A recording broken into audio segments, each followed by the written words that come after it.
여호와의 종의 노래의 세 번째 부분 가운데 와 있습니다. 오늘 읽었던 본문에서 두 절 더해서 11절까지의 말씀이 이제 이 여호와의 종의 노래 세 번째 노래입니다. 여호와의 종의 노래 가운데서 종이 누구냐, 이게 많이 헷갈린다고 한번 제가 말씀드린 적이 있습니다. 이게 쉽지 않아요. 이게 이스라엘 백성을 얘기하는 건지, 심지어는 이게 이방의 왕 고레스를 향해서 여호와의 종이라고도 얘기하기 때문에, 그리고 이사야 선지자 본인을 향해서 여호와의 종이라고도 얘기하고, 그리고 멀리 아주 멀리 봐서 이제 오시게 될 메시아를 여호와의 종이라고 보기도 하는 그 여러 가지 본문이 섞여 있다는 말씀을 드렸습니다. 여러분, 우리 이사야서 45장에 보면 아주 멋있는 말이 있어요. 내가 너보다 앞서가서 험한 곳을 평탄하게 하며 논문을 쳐서 부수며 쇠빗장을 꺾고, 내가 흑암 중에 보화와 은밀한 곳에 숨은 재물을 주어 내 이름을 부르는 자가 나 여호와 이스라엘의 하나님인 줄을 내가 알게 하리라, 이렇게 말씀하세요. 아유, 얼마나 멋있어요. 누가 먼저 가셔가지고 장애물 되는 쇠빗장을 다 꺾어버리고 없애버리고 부서뜨리고, 그리고 그 안에 있는 이제 숨은 재물과 보화를 다 주겠다고 말씀하시니까. 그런데 이 말씀이 누구에게 주시는 말씀이냐면 45장 1절에 고레스에게 주시는 말씀이라고 나와 있어요. 여호와께서 그의 기름 부음을 받은 고레스에게 이같이 말씀하시되, 여러분, 기름 부음 받은 자를 뭐라고 불러요? 메시아라고 부르는 거거든요. 그러니까 고레스를 향해서 메시아라고 얘기하는 거예요.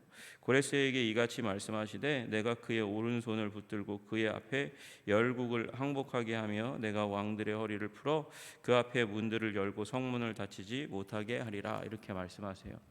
여러분, 우리 지난번에도 말씀드렸지만 하나님은 마귀까지도 하나님의 역사를 위해서 도구로 사용하실 수 있는 분이에요. 하나님은 모든 것의 주인이시니까요, 왕이시니까요.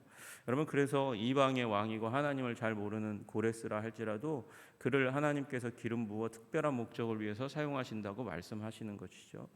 그리고 그것을 위해서는 쇠 빗장을 꺾고 문을 열어 젖히고 그 가운데 있는 보화와 숨긴 그 모든 것들도 다 가질 수 있도록 그렇게 허락하시는 하나님이십니다. 여러분, 그러나 저와 여러분에게 있어 그 금은 보화는 영원히 우리가 소유할 수 있는 것이 아닙니다. 이 땅에서 가지고 갈 수 있는 것이 아니잖아요.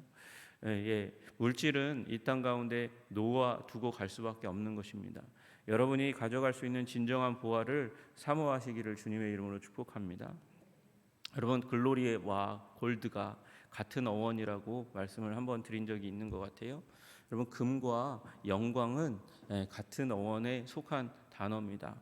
여러분, 금은 아무리 여러분이 쌓아놓는다 할지라도 한순간에 빼앗길 수 있는 것이고 이 세상 떠날 때 놓고 갈 수밖에 없는 것이에요. 그러나 여러분이 가지고 있는 마음 가운데 쌓아둔 하나님의 영광, 하나님이 나에게 비추어 주신 그 영광은 여러분이 죽을 때, 하나님이 부르실 때, 그때에 우리의 영혼과 함께 짊어지고 가서 하나님 앞에서 그 영광을 보여줄 수 있는 줄로 믿으시기를 주님의 이름으로 축복합니다. 그래서 살아있을 때 하나님께 영광을 많이 돌려야 돼요. 하나님께 영광을 돌려드리면 하나님께서 하나님의 성품과 하나님의 계획과 하나님의 마음을 우리 가운데 부어주시니 그것이 우리 영혼의 영광이 될 줄로 믿으시기를 주님의 이름으로 축복합니다. 여러분, 오늘 이사야서 50장의 말씀 가운데 이제 새롭게 등장하는 여호와의 종이 누구냐? 여러분, 이 사람은 학자의 혀를 가지고 있는 사람이고 많은 사람들을 깨우쳐주는 사람이라고 그렇게 말씀하고 있습니다. 여러분, 1차적으로 성경학자들은 이 사람이 바로 이사야 자신일 거라고 이야기합니다. 이사야 선지자는 멸망당한 백성, 유다 백성, 곤고한 자를 돕고 싶어하는 마음이 있었어요. 그래서 그 가운데 하나님께서 은혜로이 그들을 깨우쳐 주시고 힘을 줄 수 있도록 하나님께 기도했고 하나님께서 말씀을 허락해 주셨습니다. 그런데 주님 말씀을 전하면 힘들어질 걸 이제 생각하게 하고 알게 되었습니다. 그럼에도 불구하고 거역하지 않고 순종하고 담대하게 말씀을 전합니다. 굳은 마음을 가지고 전할 때에 뒤로 물러나지 않겠다 이렇게 생각했는데 이게 쉽지 않습니다. 말씀의 내용 중에 하나가 바벨론의 멸망이었는데, 여러분, 그런데 이 유다 백성 중에 이 바벨론 멸망을 선포하는 선지자를 자기 유익을 위해서 고발하는 사람들이 있었어요. 그래서 이 이사야 선지자가 고발당합니다. 그래서 6절에처럼 그렇게 매질을 당하는 것입니다. 그렇지만 어떻게 합니까? 하나님께서 말씀 주셨는데 위로하라고 하셨는데 부끄럽게 여길 수 있겠습니까? 담대하게 맞습니다. 그리고 하나님이 행하신 일에 나는 도구일 뿐이니까 나는 의롭고 나는 떳떳하다. 하나님이 그렇게 말씀하셨다. 그렇게 나가 더 굳건하게 서서 그 매질 가운데 서고 고난 가운데 서는 거예요. 여러분, 우리도 그럴 때가 있습니다. 하나님께 순종했는데 애매하게 고난을 당할 때가 있습니다. 그런데 그럴 때 기억해야 할 것이 있습니다. 그런 고난 가운데 주님을 더 깊이 만난다는 거예요. 여러분, 그 고난 가운데 있었던 이사야가 이제 저 인류의 구원을 위해서 몇백 년 후에 오게 될 여호와의 종 메시아를 마음 가운데 그리게 되고 그를 예언하는 시편이 바로 오늘 시편이 아니겠냐, 그렇게 말씀하시는 것이죠. 여러분, 우리가 고난 가운데 있을 때 이제는 이사야는 미리 보았지만 이미 오셔서 우리를 위해서 고난 당하신 예수 그리스도를 여러분의 마음 가운데 두시고 위로받으시고 힘을 얻으시고 그리고 뒤로 물러나지 않고 신앙에 후퇴하지 않고 전진하시는 여러분 되시기를 주님의 이름으로 축복합니다. 여러분, 오늘 우리에게 나타난 하나님은 어떤 하나님이십니까? 또 여호와의 종은 어떤 분이십니까? 오늘 4절에 보니까 주 여호와께서 학자의 혀를 내게 주사 나로 곤고한 자로를 말로 어떻게 도와줄 줄 알게 하시고 아침마다 깨우치시되 나의 귀를 깨우치시사 학자들 같이 알아듣게 하시도다. 이렇게 말씀하세요. 여러분, 여호와의 종은 어떤 분이냐면 먼저 학자의 혀를 가지고 있는 분이고 또 학자의 귀를 가지고 있는 분이라고 말씀하고 있습니다. 여러분, 그래서 학자의 혀를 가졌다는 것은 곤고한 자, 고난과 아픔 가운데 있는 사람들을 어떻게 말로 도울지를 아는 분이라는 거예요.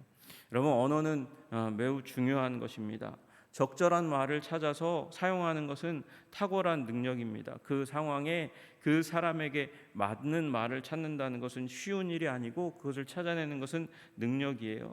그런 능력을 주셔서 책을 만들고 권위를 얻는 데 사용하는 것이 아니라 책을 잘 만들면 사람에게 칭송받고요. 책을 잘 만들면 그리고 돈도 많이 벌 수 있습니다. 그런데 사람을 도울 언어를, 사람을 돕는 게 목적이신 분이 되신 거예요. 여러분, 그래서 예수님은 오셔서 그 주위에 만난 사람들마다 위로하시고 회복시키시고 일으키시는 일을 끊임없이 하셨음을 우리는 성경 복음서를 보면서 알게 됩니다. 여러분, 그 말들이 남아서 오늘 이 시대를 살아가고 있는 우리들을 위로하고 있는 줄로 믿으시기를 주님의 이름으로 축복합니다. 그래서 예수님의 말씀을 보면 갈 길을 알게 되고 위로를 얻게 되는 것이죠. 그러나 여러분 아십니까? 아웃풋만 있고 인풋이 없으면 사람들은 고갈됩니다. 탈진됩니다. 쓰러집니다. 그래서 인풋이 있어야 됩니다. 그래서 하나님께서 여호와의 종이지만 여호와의 종이신 그분도 하나님께서 주시는 인풋을 받아야 돼요. 공급을 받아야 돼요. 그래서 아침마다 하나님 아버지와 함께하는 시간을 갖게 되셨습니다. 예수님도 하나님 아버지 앞에 나아가 듣는 시간을 가지셨다는 거예요. 여러분, 말씀드리지만 예수님이 분명히 하나님이십니다. 하나님이신데 하나님이신 그분이 이 땅 가운데 오셔서 아기로 태어나실 때에 그 아기로 태어났다 인간이 되었다는 것은 그분의 능력을 스스로 제한하시기로 결정하시고 아기가 되신 것이죠. 그러니까 지식도 제한을 받아요. 그래서 하나님이 주시는 지식의 공급을 받아야 하는 것입니다. 그래서 예수님은 하나님 앞에 나아가 하나님과 교제하셨습니다. 그리고 예수님도 하나님의 말씀을 받으셨습니다. 여러분, 마가복음 1장 35절에 말씀하십니다. 새벽 아직도 밝기 전에 예수께서 일어나 나아가 한적한 곳으로 가서 거기서 기도하셨다는 거예요. 여러분, 기도가 무엇입니까? 기도는 영혼의 호흡이에요. 근데 예수님은 죄가 없으시니까 우리 죄를 쏟아낼 이유가 없잖아요. 그런데 기도의 자리 가운데 왜 가셨을까? 죄를 쏟아놓고 하나님의 사죄의 은총을 받기 위해서 나아가신 것은 아니라면 하나님 아버지와의 대화의 자리 가운데 나아간 것이죠. 아버지께 말씀드리고 아버지의 말씀을 듣는 시간이요. 여러분, 그런 시간이 예수님께 필요했다면 여러분과 저의 삶 가운데도 반드시 필요한 줄로 믿으시기를 주님의 이름으로 축복합니다. 여러분, 기도할 때에 우리가 우리의 말을, 우리의 소원을, 우리의 마음의 상태를 쏟아놓는 것, 그것만으로도 하나님은 큰 일을 행하십니다. 여러분, 그 말하는 것을 들으시고 우리에게 필요한 것을 공급하실 테니까요. 여러분, 그리고 뭐 심리학자들은 얘기하잖아요. 자기 마음 가운데 있는 것을 쏟아놓기만 해도 치유가 일어난다고. 여러분, 그러나 기도의 또 하나의 더 위대한 측면은 하나님께서 우리에게 말씀하신다는 거예요. 하나님께서 우리에게 위로의 말을 더하시고, 그리고 우리의 삶을 헤쳐나갈 능력의 말씀을 더한다는 것이죠. 요한복음 12장 50절에 말씀하십니다. 나는 그의 명령이 영생인 줄 아노라. 그러므로 내가 이르는 것은 내 아버지께서 내게 말씀하신 그대로 하시니라. 그렇게 말씀하셨어요. 예수님이 말씀하시는 것은 아버지 하나님께서 말씀하신 것 그대로고, 그것이 바로 영생이라는 거예요. 영생, 생명이라는 거예요. 생명이 끊이지 않는 강력한 생명의 능력을 가진 것이 예수님의 입으로부터 나오는데, 그것이 아버지께서 예수님에게 넣어주신 것이라 그렇게 말씀하십니다. 여러분, 우리가 그래서 기도할 때 하나님의 말씀을 듣는 것이 중요한 거예요.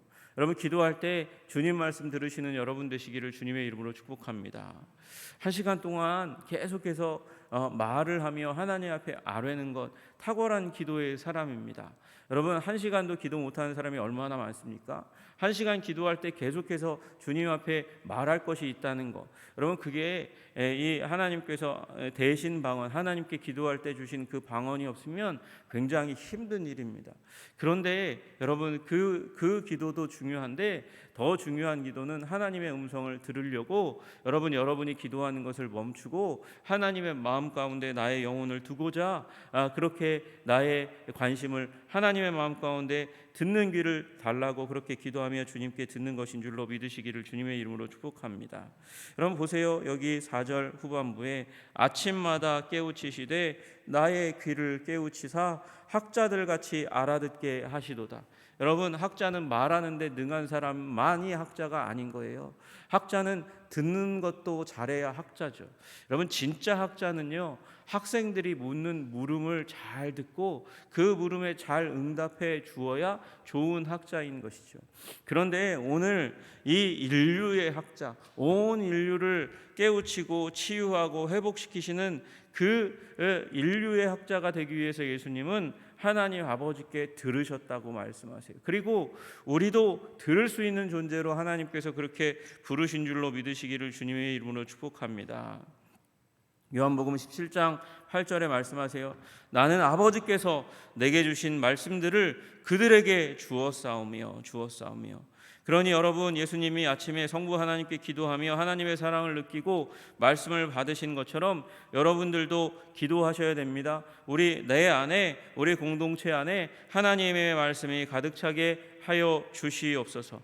여러분, 그것을 위해서 기도해야 하는 것이죠. 말씀이 주님으로부터 공급되어야 그 하나님의 말씀으로 우리가 비로소 위로받고 위로하고 하나님의 교회가 힘을 얻어서 하나님 나라를 확장하고 그 영광을 드러내는데 쓰일 수 있게 되는 줄로 믿으시기를 주님의 이름으로 축복합니다. 여러분, 듣고 말하고 말하는 것도 마찬가지로 순종의 한 부분인 것처럼 들으면 순종하는 것입니다.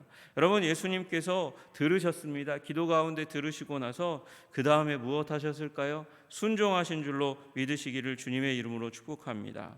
여러분, 그래서 우리의 삶의 중요한 축, 듣고 순종하고 그리고 말하고, 듣고 순종하고 말하고. 여러분, 그 삶이 여러분과 저의 삶 가운데 예수님 이렇게 여호와의 종으로 오셔서 학자와 같이 들으시고 말하시고 순종하신 모델을 보여주신 그 목적이 우리도 그렇게 작은 예수로 살아가도록 하기 위한 하나님의 목적이 있는 줄로 믿으시기를 주님의 이름으로 축복합니다.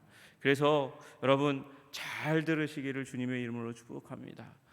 우리 하나님 말씀도 잘 듣고 또 이 땅에 나의 도움이 필요한 사람들의 말도 잘 듣고, 그리고 하나님 어떻게 돕겠습니까? 내가 연약한, 내가 힘없는 내가 어떻게 돕겠습니까? 주님 저에게 지혜를 주시고 명철을 주시고 말할 말, 위로의 말을 했는데 상처받고 쓰러지고 무너지고 깨지면 실족하는 거죠. 실족하면 주님께서 누군가가 너로 말미암아 실족하면 어떻게 하라 하셨어요? 연자맷돌을 그렇게 하는 것보다 연자맷돌을 메고 물에 빠져 죽는 게 더 낫다고 말씀하셨잖아요. 그만큼 말은 무거운 것이에요. 그래서 주님 말할 것을, 위로가 될 말을, 그를 격려할 말을, 그를 살릴 말을 내게 허락하여 주시옵소서. 기도하시고 또 말씀하신 대로 순종의 삶을 사시는 여러분 되시기를 주님의 이름으로 축복합니다. 우리 여호와의 종 예수님이 그 삶을 사셨습니다. 그리고 우리로 살아가도록 힘과 능력을 주시는 하나님이십니다. 여러분, 우리 세상이 말하는 말이 있어요. 아유, 예수 믿는 것들은 입은 살아 있어가지고 말은 잘해, 뭐 그런 얘기 많이 해요. 여러분, 그러나 말만 산 게 아니라 여러분, 우리가 삶도 살아서 하나님께 영광을 돌려드리는 귀하고 아름다운 우리 하나님의 백성, 우리 한성의 백성 다 되시기를 주님의 이름으로 축복합니다. 기도하겠습니다. 하나님 아버지,